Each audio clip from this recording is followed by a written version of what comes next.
कि आप अभी देखे कि छत गिरा हुआ है, बच्चे पे गिरा हुआ था और ऊपर किसी का ध्यान इस पर नहीं। किसी का ध्यान नहीं। हमारे हॉस्टल सुपरिटेंडेंट जो वो सिर्फ साल में 2 बार आते हैं, 26 जनवरी और 15 अगस्त। तो कई ऐसी तस्वीरें होती हैं जिन्हें देखकर दिल सहर जाता है।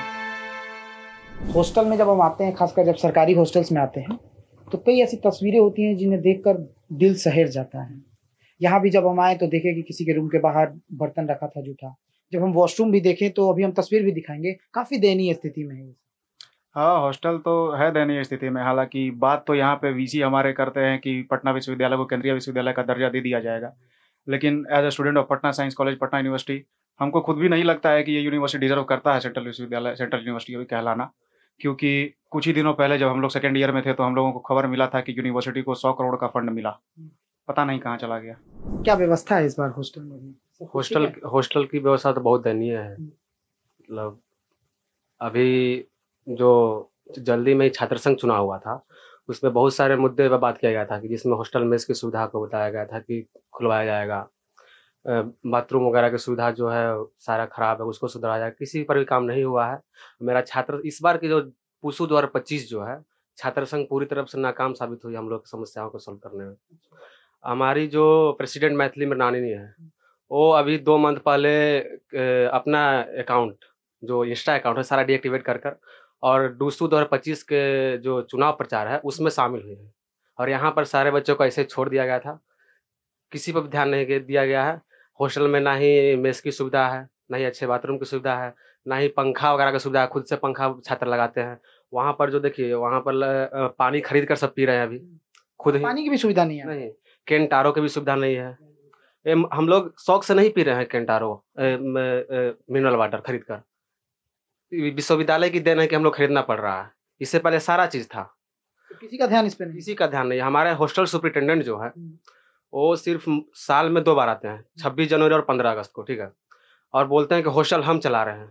आज तक अगर किसी भी छात्र का तबीयत खराब होता है, कुछ भी होता है, कोई देखने नहीं आता। यहाँ पर सबको अनाज छोड़ दिया गया है। पटना विश्वविद्यालय में जितने भी सारे सुपरिटेंडेंट, मेरे हॉस्टल के सुपरिटेंडेंट है, सबको सब अनाज छोड़ दिए हम लोग को। जैसे कि आप अभी देखे कि छत गिरा हुआ है, बच्चे पे गिरा हुआ था और ऊपर से हम नए नहीं है तो जितना अनुभव उतना से हम आपको बता रहे हैं। जैसे पंखा भी नहीं है तो गर्मी का बहुत प्रॉब्लम होता है। और इधर बाहर में बहुत जंगल झाड़ी है, उससे मच्छर वच्छर आता है तो डेंगू, भैया तो बताए थे हमारे कि डेंगू, टाइफाइड बहुत कुछ होते हैं बीमारी। और हमारे एक बैचमेट है जो उसको भी टाइफाइड हो चुका है, जिसका CI एग्जाम छूट गया। तो बहुत प्रॉब्लम से रहना पड़ता है भैया हमको। यहाँ पढ़ने में भी तकलीफ होती है। यही पढ़ाई करते हैं। हाँ, तो लाइब्रेरी का तो सहारा नहीं है भैया। कॉलेज का लाइब्रेरी तो बंद कर दिया में तो गया है। काफी गर्मी पड़ती है, कैसे बिना पंखा के आप लोग? तो भैया कुछ मजबूरियां हैं, रहना पड़ता है।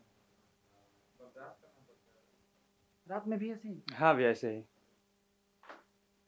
कहाँ घर हुआ? मैं जमुई डिस्ट्रिक्ट में भैया, चकाई प्रखंड से। चकाई से यहाँ पे? हाँ भैया।